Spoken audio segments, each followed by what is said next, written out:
Hello everybody, my name is Cameron Lindsay. Welcome to my channel. I want to first off by introducing myself. My name is Cam, really Cameron, but I go by Cam for short.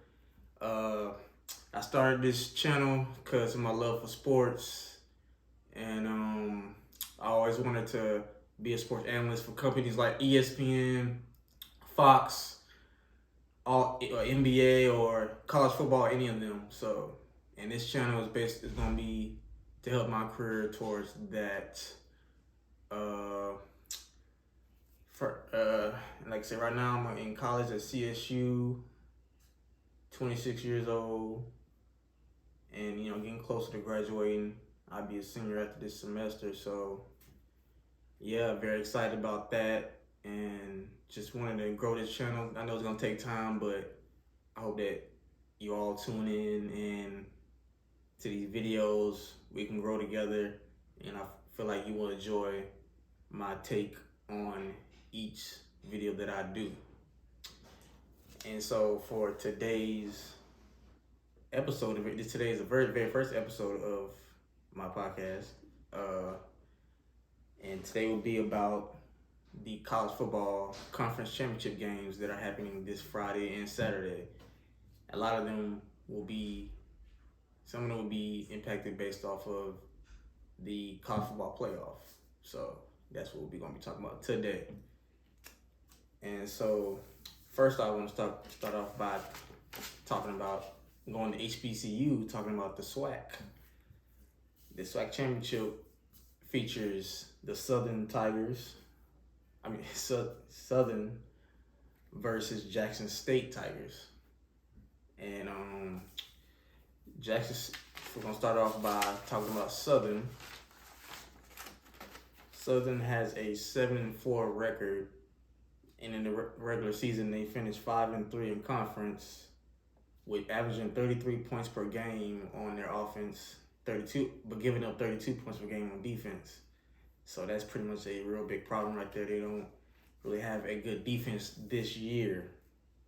Their best win came against Arkansas Pine Bluff, 59-3. And like I said, Arkansas really ain't that really good of a team this year also in their own right. The worst loss they suffered is to the same team that they are playing in the SWAC championship, which is Jackson State, and they lost to them 35-0.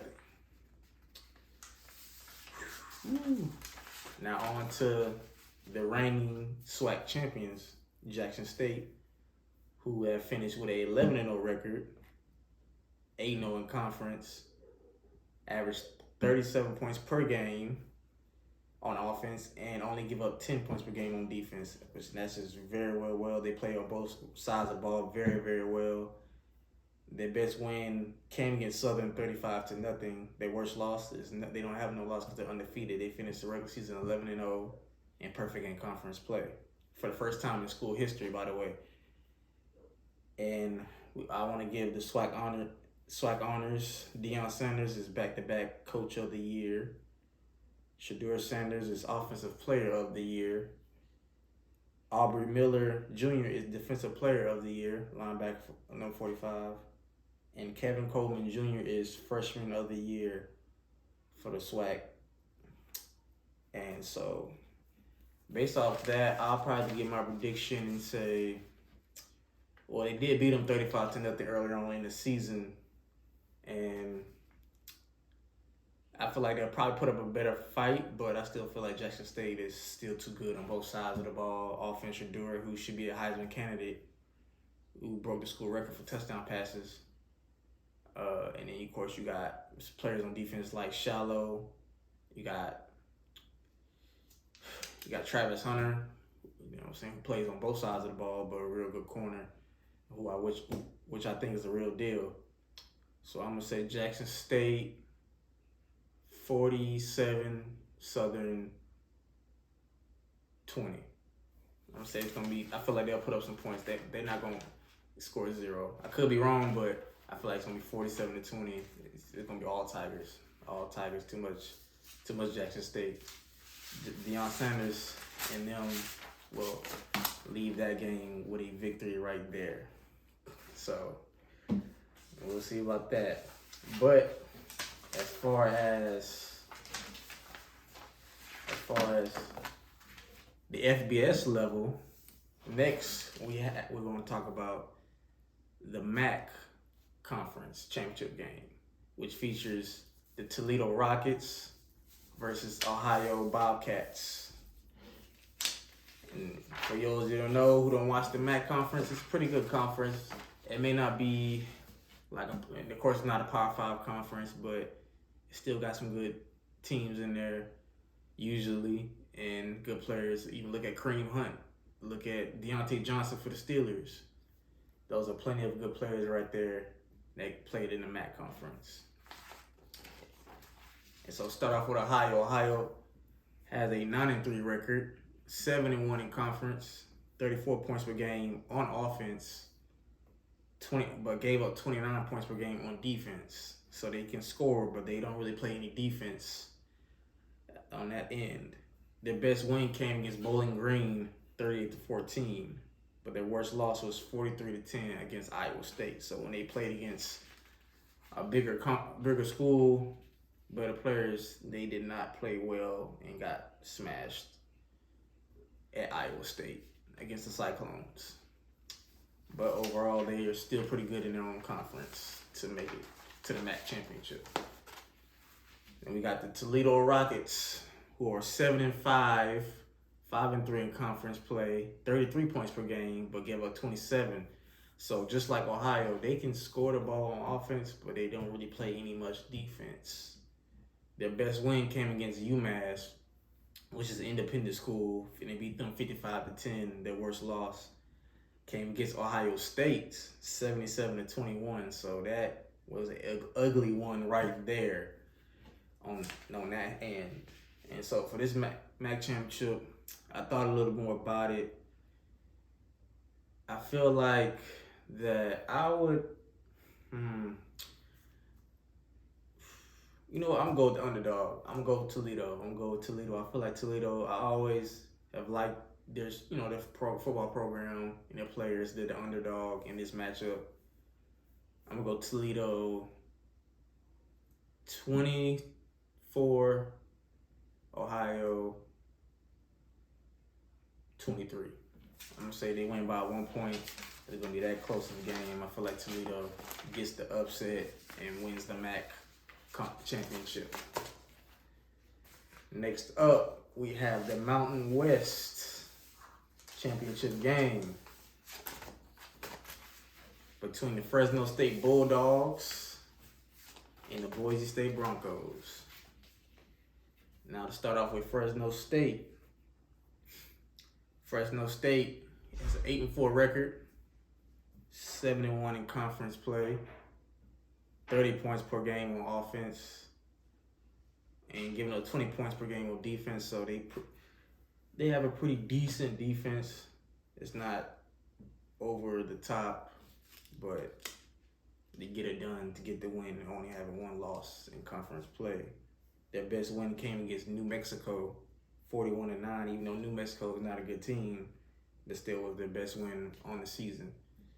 The worst loss came against UConn, 19-14, and USC, 45-17. So, and UConn, they're a pretty decent team this year from what I've seen. They're bowl eligible, not a great team. USC is a real good team this year, so there's no shame in that loss on that one right there. Then we got Boise State, who finished with a 9-3 record, but undefeated in conference play with 8-0 in the conference. So they're 9-3 overall with an 8-0 record in the conference in the Mountain West. They averaged 30 points per game and 17 points per game on defense. So they were electric on the offensive side of the ball and real physical on the defensive side of the ball, only giving up 17 points per game. Their best win came against Nevada, 41-3. And the worst loss came against UTEP, 27-10. So on that end, but for this matchup, I'm gonna have to give it to Boise State. They're clearly in this matchup I think the better team. You know, Fresno State does have only one loss in conference play. I feel like Boise State defense is a little bit better than that, been better than Fresno State's. So I think they'll get the job done on that end. I feel like Boise State gonna win 30 to 17. I'm gonna give it 30 to 17. Boise State. They'll cover the points they average, which is 30 points per game, and I feel like they'll only give up 17 to Fresno State. So I'm gonna say 30 to 17. Boise State over Fresno State in the Mountain West Conference Championship game. Next, we have the Conference USA game, championship game between UTSA and North Texas.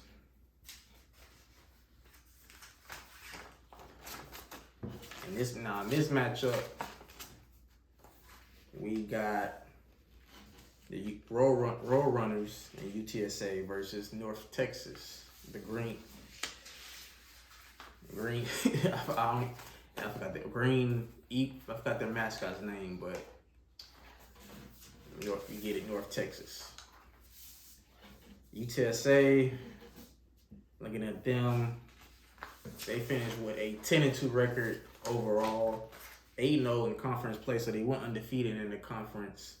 They averaged 37 points per game on offense and gave up 26 points per game on defense. So their defense is really not all that good. But on offense, they really can score the ball. They can really score almost with the best of them. Their best win came against Louisiana Tech, 51-7. So that game right there, they played some defense that night. But at the same time, that's not really saying much about Louisiana Tech. The worst loss came at Texas, 41-20 in that matchup. So they didn't look too shallow against higher competition in the Big 12 Conference. Next up, we have North Texas, which had a 7-5 record, 6-2 in conference play, finished with 34.5 points per game on offense. So they was really pretty good on offense, but they were terrible on defense, giving up 30 points per game on defense. So they almost gave up as many points on defense as they scored on offense. But they managed to only lose 2 games in the conference play, so that tells you what the conference is like. They don't play much defense in the Conference USA. And then their best win came against FIU, 52-14, and their worst loss came against SMU, 48-10. So I don't know about in this matchup. I think I'm gonna go with the better team, UTSA, the Road Runners. They're hosting the game at their stadium, so I'm gonna say UTSA wins 30. They're gonna win 31-7. I think 31-7. I think they clearly are the better team. They will blow out North Texas.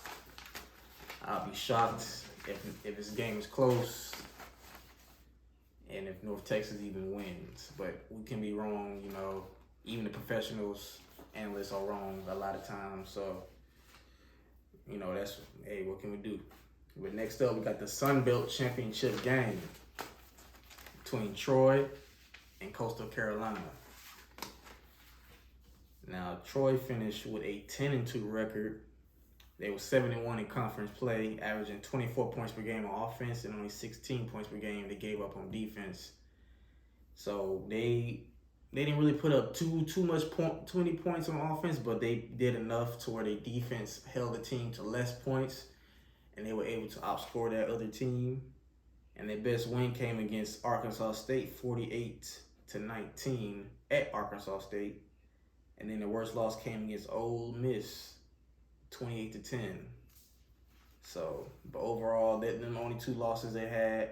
That's only one of 2 losses they had was against Ole Miss. Another wasn't.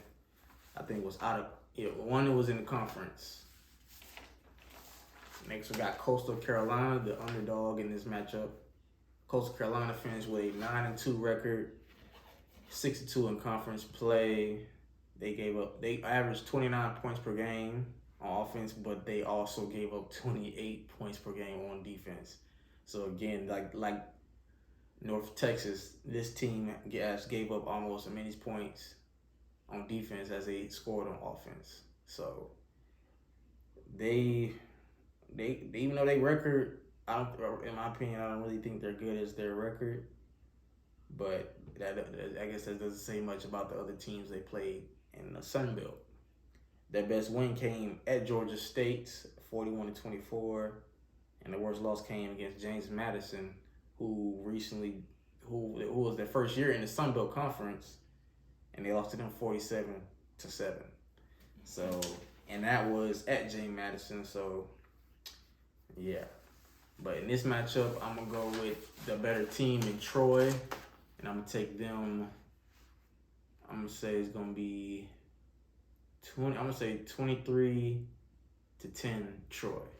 Troy's gonna win 23-10. Not too much, really much of a high scoring game, but Troy's gonna do enough to win, and they're gonna held Coastal Carolina to only 10 points in this matchup. Now to the American Championship game. This matchup right here, I like that. In the American Conference, we got UCF. Now UCF, this is their last year in the American Conference, so they'll be joining the Big 12 Conference next season. But we'll see if they can win one more American Conference before they join the Big 12 next year with the Power 5 Conference, the big boys. Even though Big 12 don't really play much defense. I know because I went to West Virginia and West Virginia fan, and it's not much defense in the Big 12 Conference. UCF finished with a 9-3 record in the regular season. They had a 6-2 conference record overall, so they was pretty good in the conference. They averaged 34.9 points per game on offense and only gave up 21.3 points per game on defense. So they was pretty solid. They won really, really good on defense, but solid enough to get the win, and they can really score on offense from what I've seen. Their best win actually came against Tulane, which is the same team they're playing in this championship game. They beat Tulane earlier in the season, 38-31 at Tulane. So they already have the advantage in that aspect right there. But at the same time, it's hard to beat a team twice if you already played them in the regular season. So it's hard to beat a team twice. Their worst loss came at East Carolina, 34-13. Now, East Carolina ain't really the best team at all in the American Conference. Now, for Tulane is ranked 19th. By the way, UCF is ranked 22 in the college football poll. Tulane is ranked 19th. So what's pretty much on the line here is if Tulane wins, or really one of this matchup, because it's a New Year's Six bowl bid, and that goes to the highest ranked non-Group of 5 team. So right now, Tulane, they finished with a 10-2 record in the regular season, 7-1 in conference play, 34.4 points per game on offense, which only giving up 19.8 points per game on defense. So they was solid on both sides of the ball. Best win came their best win, which is an impressive one, at Kansas State, 17-10. So they beat Kansas State at Kansas State. Their worst loss came against Southern Mississippi though, and that was 27-24. Even though they did lose to UCF, that wasn't their worst loss. Now, I went back and forth with this one because this is a hard prediction for me, but I'm gonna go with, because it's hard to beat a team twice, so I'm gonna go with Tulane. I feel like Tulane's gonna get revenge this time on UCF, and UCF is gonna have to take an L and move on and come to the Big 12 Conference. So I'm gonna go Tulane. It's gonna be a high scoring game. I'm gonna go Tulane 33, UCF 31. I'm saying it's gonna be that close of a game in the American Championship game. So y'all check this game out this Saturday. Now, time for the Power 5 Conference Championship games. And first up, which will be this Friday.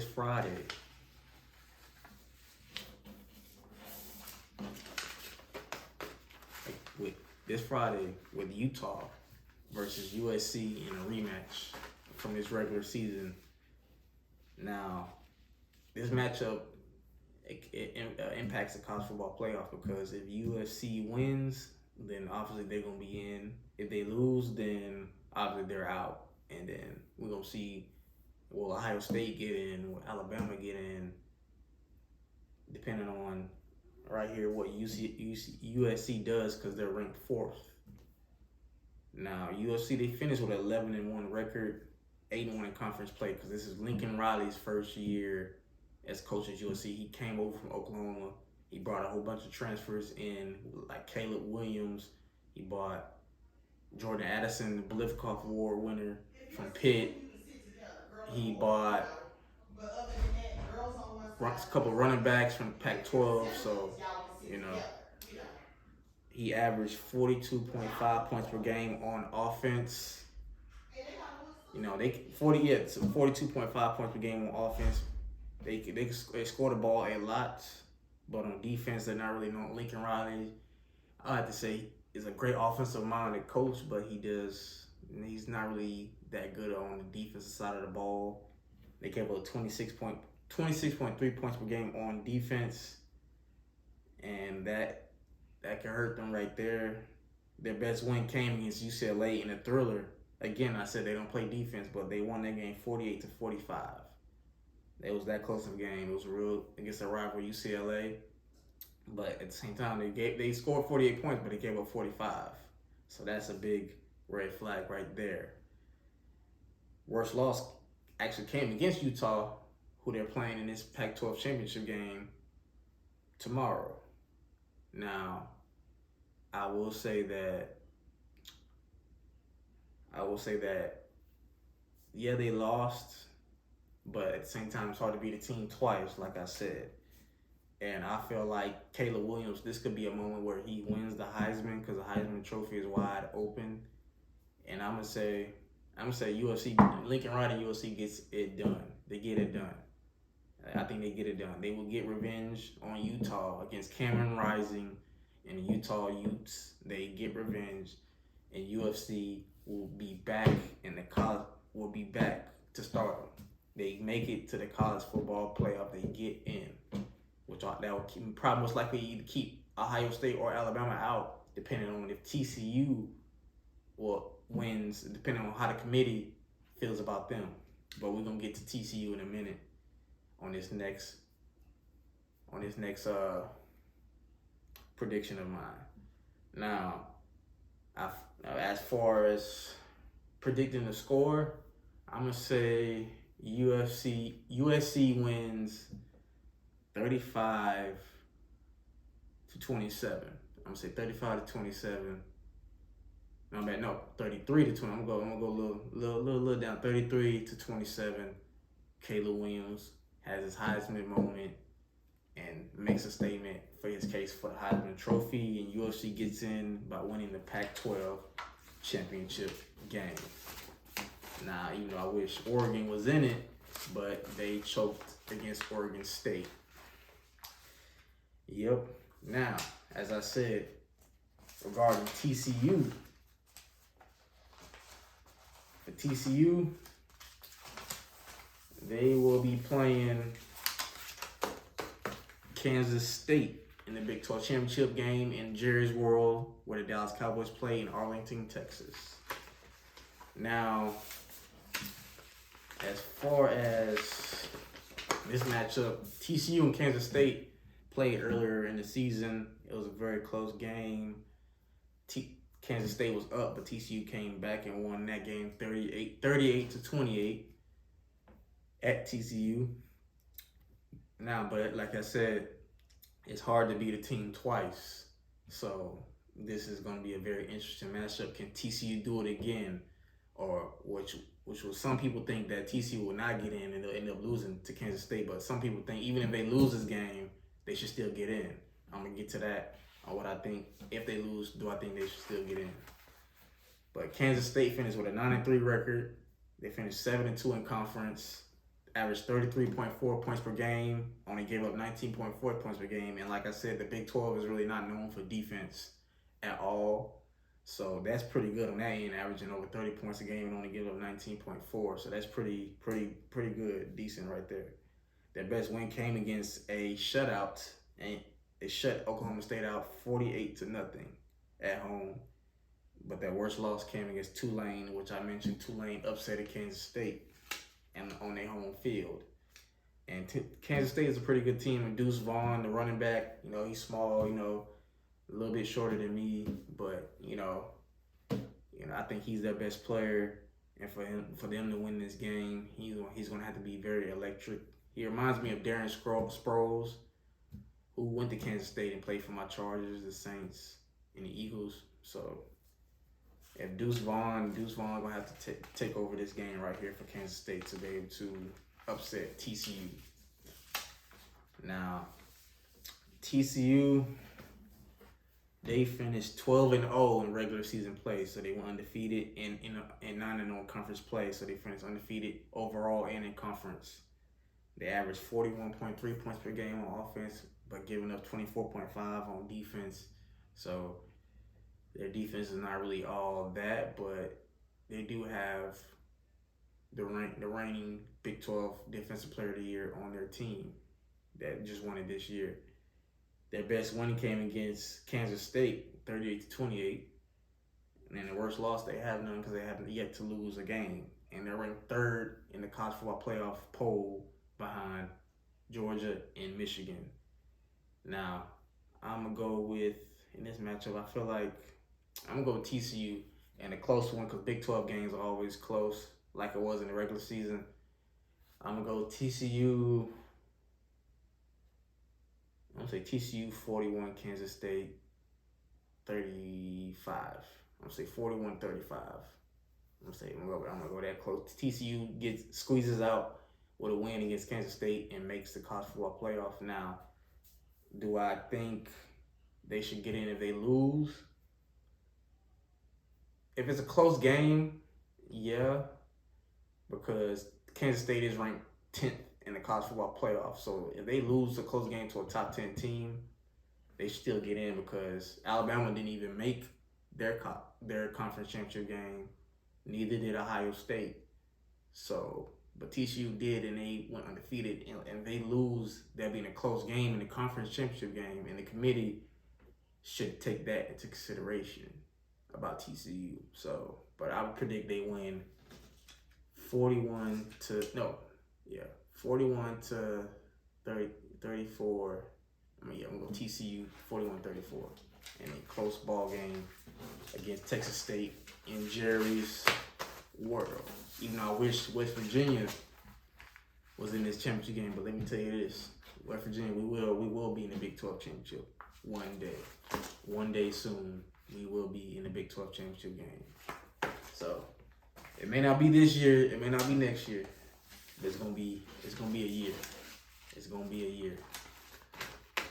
Now for the ACC championship game, which involves the Clemson Tigers versus the North Carolina Tar Heels. And this will be Dabo Swinney versus Mac Brown. Now, one interesting fact for y'all, North Carolina has not won the ACC championship since 1980. When I found that out, I was like, wow, I gotta mention that. Cause I'm like, dang, like not one championship, not one since 1980. That's a long time. But Drake May, their quarterback, he's a redshirt freshman. He's the real deal. He might even be a Heisman Trophy candidate. So remember that name, Drake May for North Carolina, number 10.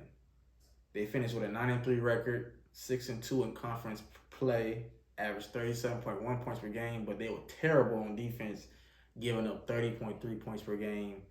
And I think they lost two out of their last 3 games. They lost to NC State in overtime because the kicker missed the field goal to tie it up or the extra point, and they lost to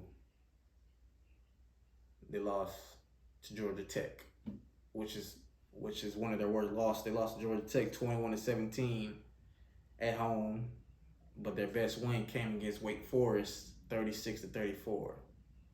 Now, I ain't gonna lie, I thought North Carolina wasn't that good early on in the season because they almost lost to, I think they almost lost to Appalachian State, or they almost lost to Georgia. Yeah, they almost lost to Appalachian State. So, but Drake may have been playing in the elite level. Some say is a Heisman Trophy candidate, and I think he might be. And as far as the Clemson Tigers, like I said, coached by Dabo Swinney, they finished with a 10-2 record, 8-0 in conference play, averaged 34.3 points per game on offense, only giving up 20.9 points per game on defense. Their best wins, I would say, came against Wake Forest in a shootout, 51-45 at Wake Forest, because Wake Forest was a pretty good, decent team this year. Even though they were kind of banged up a bit, but they were a pretty good, decent team. And then a 30-20 win versus NC State at home. Their worst loss came against Notre Dame, which they got obliterated off Notre Dame's field, 35-14 and 31-30 against South Carolina. I don't know, Spencer, they was up, but then next you know, South Carolina came back and beat Clemson, and Clemson was in the hunt for the college football playoff until they lost to South Carolina, which their hopes for the playoff is over at this point. Now, let's see, DJ Uiagalelei versus Drake May. I think I'm gonna go with Dabo Swinney because I think Dabo Swinney is the better coach in this situation. I feel like it'll be a good game, but I'm gonna go with Clemson. Clemson 24, North Carolina 20. In this game, it's gonna be a close one, but I feel like Clemson wins it out and wins the ACC, which they have won pretty much the last 8 years besides last year when Pitt won it. But Clemson will win in a close game against North Carolina. Next up, we have the Big Ten Championship game, which involves Michigan and Purdue. In this matchup, we have Purdue, who finished with a 8-4 record in the regular season, 6-3 in conference play, averaged 28 points per game on offense, giving up only 23 points per game on defense. Their best win came against Maryland, 31-29 and 20-10 at Minnesota. So they pretty good on offense, but defense-wise, I think that side of the Big Ten is kind of weak. They need to get rid of divisions, so that way it could be, we have a matchup like Ohio State versus Michigan in the Big Ten championship game. That's what we want to see. That's what I want to see. So we should do something about that. Well, worst loss came against Iowa, and they lost that game 24-3. So that was a real bad loss on Purdue's end. Next, we have Michigan, who finished 12-0, 9-0 regular season play. So this, and Michigan, they're the reigning Big Ten champions. They won the Big Ten last year and made the college football playoff. They averaged 39 points per game on offense, only giving up 12 points per game on defense. So they had a real good defense. Michigan can run the ball and play defense, but sadly, they lost their best player, Blake Corum, who messed up his knee. So I think something with his knee or foot, and he had season-ending knee surgery. He was potentially a Heisman Trophy candidate, and I think that's really hurts Michigan. But even though he didn't really play that much in the Ohio State game, he didn't really play at all, to be honest. But they still ran the ball well. Their quarterback threw the ball very well, even though people thought he couldn't throw the ball deep at all. He did against Ohio State. Their best win came against Ohio State the last week against Ohio State at 45-23, and that was a real shocker right there. I thought it would be a close game. I really picked Ohio State to win that ball game, but like I said, we're not always right.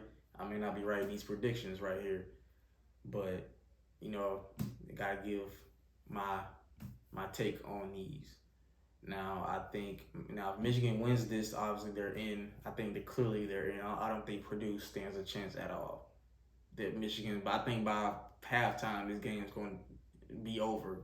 Literally, Michigan. I feel like Michigan win 48 to 14. It's going to be over. I would say 3, but by the end, fourth quarter, Michigan may take out their starters, and it's going to be over. 48 to 14, Michigan big, and they're in the playoffs and back-to-back Big Ten champions. So Jim Harbaugh doing something right in Michigan. I don't know what he's doing, but he's doing something right. But overall, he's a real good coach. And I seen him watching him coach at the NFL level. He even coached at Stanford, so he's a real good and a pro coach and NFL and college coach. Finally, we have the SEC championship game. This is where the big boys play. This is where the best league in college football play. SEC championship. This is what it's all about. Now, LSU, this is Brian Kelly's first year in the SEC. We all thought that it's going to take time. He came from Notre Dame. I didn't see it. I didn't see this coming. I thought Alabama would be in the SEC championship. We all thought it was going to be Georgia and Bama. Like, clearly the best two teams. And that did not happen. LSU finished with a 9-3 record. They finished 6-2 in conference play. Averaged 32.5 points per game on offense and giving up 21.5 points per game on defense. So, really good on offense and pretty decent on defense.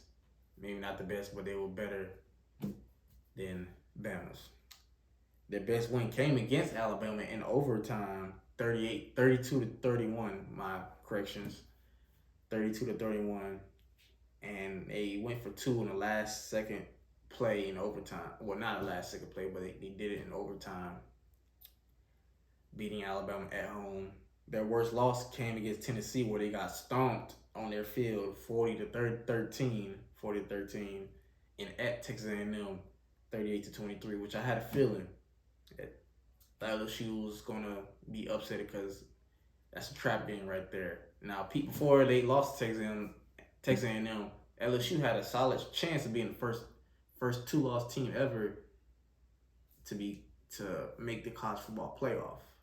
Like I said, the last team to do that was LSU back in 2007. So they were the last team with 2 losses to go on to the national championship. But that was during the BCS era. This is the college football playoff era. And obviously that is gone because they got 3 losses and they fell down in the rankings. Next, we got the defending national champions, Georgia Bulldogs, which they averaged 38.3 points per game, only giving up 11 points per game on defense. They finished with a perfect 12-0 record in the regular season and only giving up 8, and they were 8-0 in conference play. Their best win came against Tennessee, who's at the time ranked number 1 in the country in the college football playoff poll. So this is when the playoff poll first came out, and they played Tennessee at home, and they pretty much crushed them. They dominated that whole game, and they won 27-13. Pretty much literally dominated that whole game. Hendon Hooker did not look like himself, and obviously they have no loss. And this is the second straight year in a row that, well, no, because they did lose to Alabama in the SEC championship last year, so I know they got a little bitter taste in their mouth. Even though they went on to win the national championship, I feel like they got some unfinished business in their conference, and I feel like Georgia's going to dominate this game. They run the ball too well. Brock Bowers is the best tight end in the nation. They got Washington, who's probably arguably the second best tight end in the nation behind his own teammate, Brock Bowers. And even though I don't think Stetson Bennett is a elite quarterback, he does enough to do his job, and he proved me wrong. So he's legit at this level. In Georgia, I think Georgia's going to win they're gonna pretty much do the same thing they did to Oregon. I think they're gonna win 44 to 13. I think Georgia's going to dominate LSU 44 to 13. And they're going to be the number one seed in the college football playoff by far. And in my opinion, they're probably most likely going to win it all. So that right there really concludes my first episode about the conference championships this Friday and Saturday. I just want everybody to know that, going forward, that the show will continue to get better. It will improve heading into 2023, and we're gonna talk about not just college football, eventually NFL, NBA, college basketball, soccer. Even though I'm not too much of a soccer guy, we're gonna talk about different stuff, and we're gonna bring you great content for this show. But I appreciate everyone who's watching this right now, because one day I will be working for ESPN or Fox Sports as a sports analyst, and just it's gonna be baby steps. I know it's not gonna be easy, but at the same time, I love doing this. And hey, why not start something of my own? Why not start my own podcast? Start doing YouTube, and we're gonna be alright. We're gonna be alright. So, but I hope you all enjoyed this. I advise you to watch these games, especially even starting with the SWAC with Jackson State. Watch these games. And I appreciate y'all, and I'll catch y'all next time on the next episode on this show. Thank you.